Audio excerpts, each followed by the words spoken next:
Welcome into episode 2 of the Monday Morning Quarterback Podcast. It is the Monday after the message where Nathan, Stephen, and I come in to break down the message that we preached yesterday. You know, we are in week 2 of our Advent series. So we talked week 1 about hope, now week 2 about peace, and to kind of build off some of the Christmassy spirit that you did last year with the this, or last week with the this or that. We're going to do this or that, but we're going to do peace edition. But a little play on words, spell peace a little differently. So I got to ask you guys, are you a piece of cake or a piece of pie kind of guy? Pie.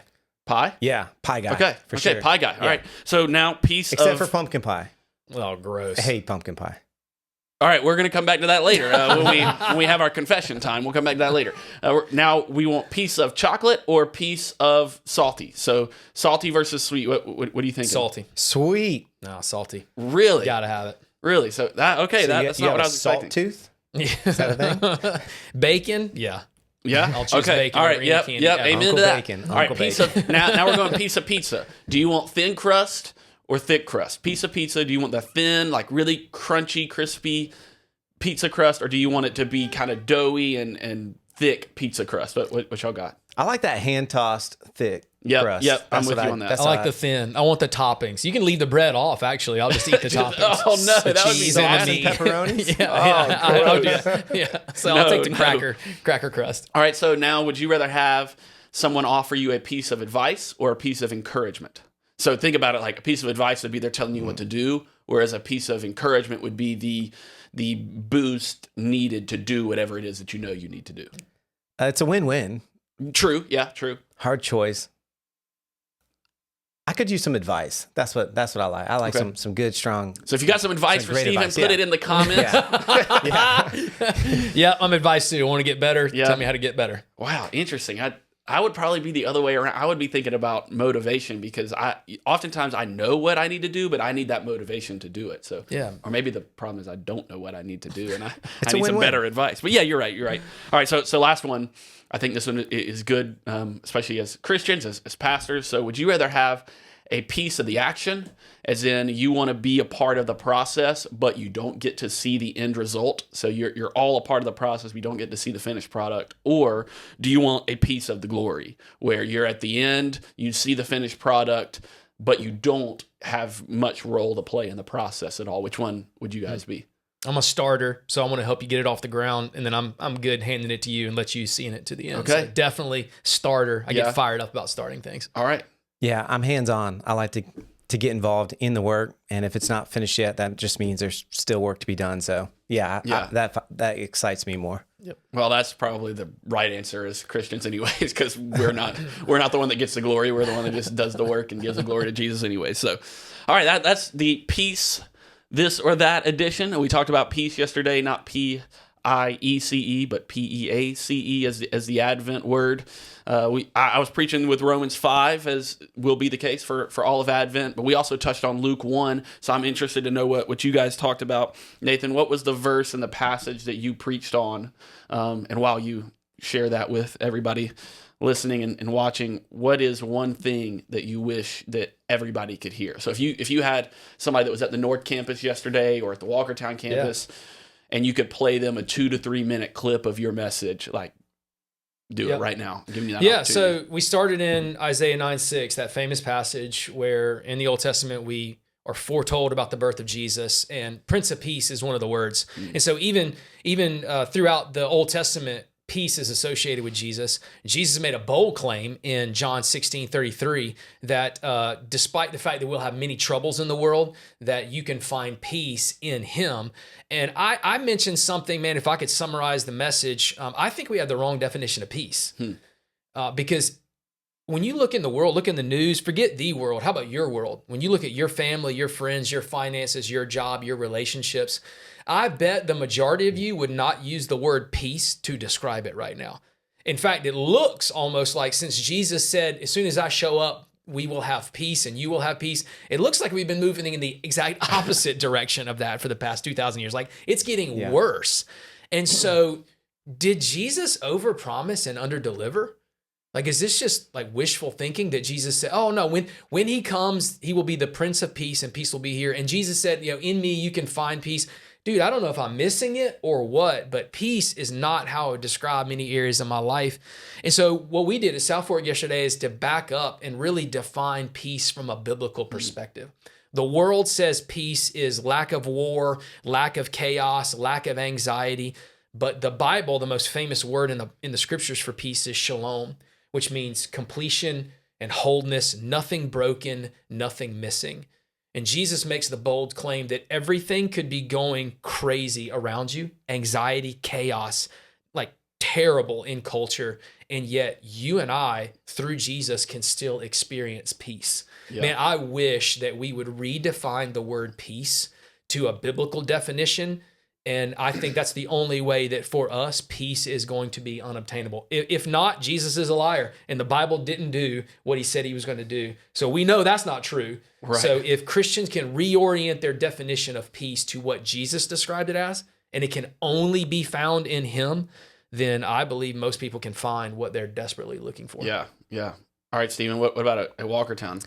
We went into Matthew chapter 1, 18 through 25 is where we focused. And this is Matthew writing, and he focuses on the perspective of Joseph a little bit. And so if you think about the Christmas story, you're thinking peaceful Christmas. We airbrush it, we make it look nice, put some snowy backdrops on there, stars on the tree. But Christmas was messy. I mean, a hot mess.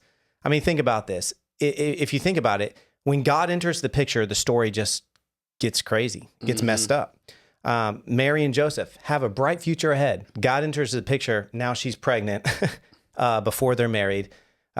Joseph's like, I just want it to be done. Like, I'll just leave her. No, like, let's not say anything. And the angel has to come to him and say, no, you need to stay together. I've got a plan for you. You need to marry her. You're going to name him Jesus. He's going to save people from their sins. And Joseph's like, what are you talking about? A baby save people from their sins? We got processes for this, and the temple, the sacrifices, like this is unheard of for this devout Jewish couple. And I mean, everything's in order until God enters the picture.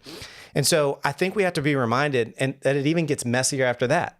Now that they're pregnant and with the baby Jesus, well, now like they got to go all the way to be travel all this distance just to be taxed. Like that's every pregnant mother's dream, right? Yeah. That's what they want to do. And then you find out King Herod realizes that there's this newborn king that's out there. And so now there's, just basically a slaughter of every newborn baby boy under the age of 2.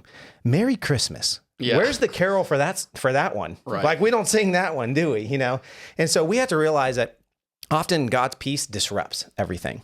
So what we look for in peace, we're thinking like everything's picture perfect, doors are wide open, the sky is blue, and God's saying, no, my peace is me in the midst of the mess. And oftentimes when God's leading us into something, he gives us peace, but it takes us into that chaos. And we have to be ready for that. So if there's one line that I think could maybe summarize the sermon yesterday, it would be that God's favor, because Joseph and Mary were favored by God. God shows up for them, gives them a plan. So they have the favor of God. The favor of God does not equal favors from God. So it didn't mean like, okay, now everything's going to be easy. Now everything cost them greatly. Now they had to go through even harder times than they began.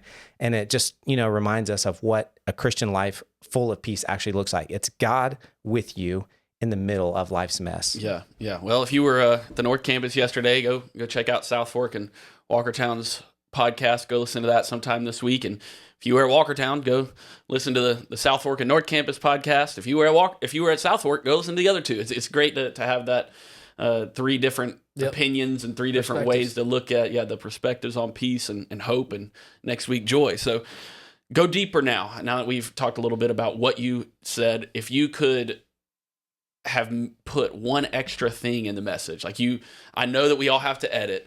We probably all have a 65-minute message ready to go on Tuesday or Wednesday. And then by Sunday, it's, down to 30, 35. So what's something that I think this would have really, if we had a little bit more time, if I could have worked it out this way, I would have loved to have maybe preached this passage or added this point in there or this story or this illustration. Give us something to help us after we've listened to the podcast at South Fork and at Walkertown, then grow deeper.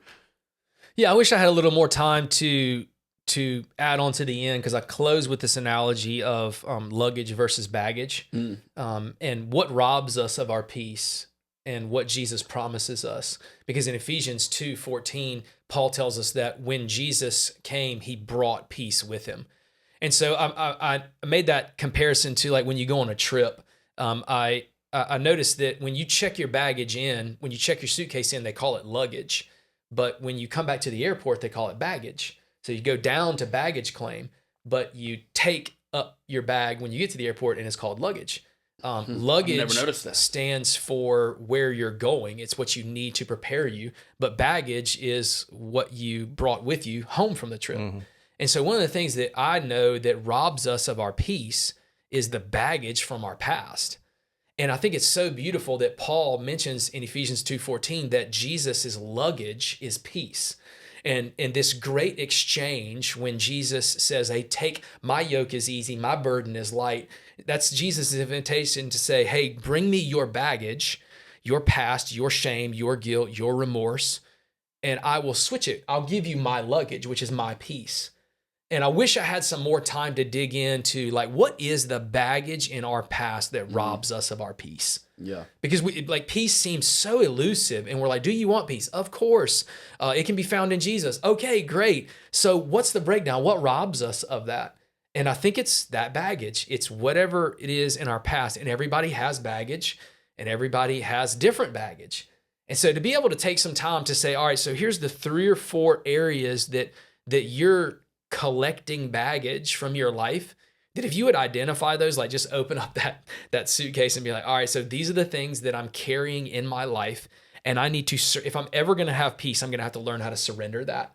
And Jesus' invitation is, you slide all of that over to me, and I will give you peace, because that's what I brought, Ephesians 2:14. That's what I packed in my carry-on. Mm-hmm. That's a switch that I want to make. And so what are those things that are robbing us of our peace? And are we willing to surrender those? And it's a great exchange that Jesus offers us this time of year. I love the baggage and luggage analogy. That's good.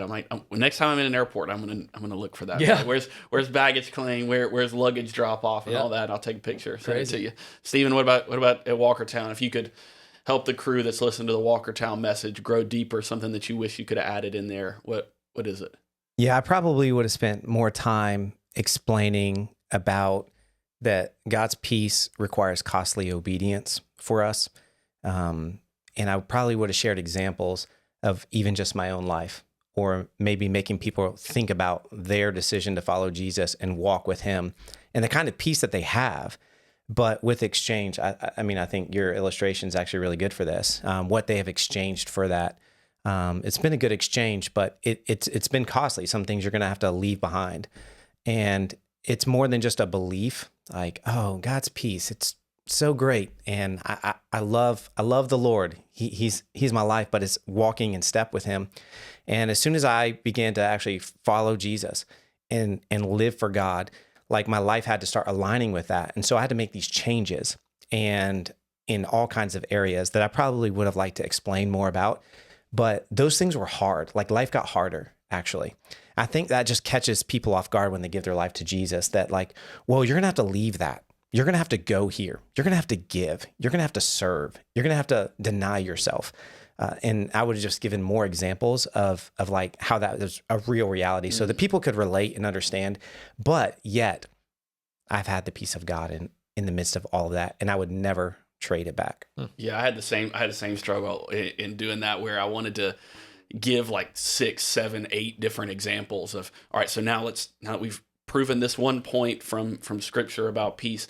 And so then I gave one example, but I was like, man, I wish I had about 20 more minutes here that I could just go like, so I can make it as clear as possible to all the different people who might be walking through different things in life. So I definitely get that. But I appreciate you guys sharing a little bit about peace. I'm excited to talk about joy next week. Yep. It's gonna be a fun thing. So thanks for tuning in to Monday Morning QB episode 2. Don't forget to come to one of the REVO locations this Sunday as we talk about joy and the arrival of joy with the arrival of Jesus, and then tune in next Monday as we break it down and grow deeper. Thanks for being here, guys. Yep, enjoyed it. Hold on a second. I got these sunglasses on. I just realized that. My bad. Bruh. Here, I got you. I was gonna do it so you didn't have to throw them, but you get it? Right. You do it. Is it good? I think it's fine, yeah. I mean, is it sticking up? Ooh, this is gonna kill me.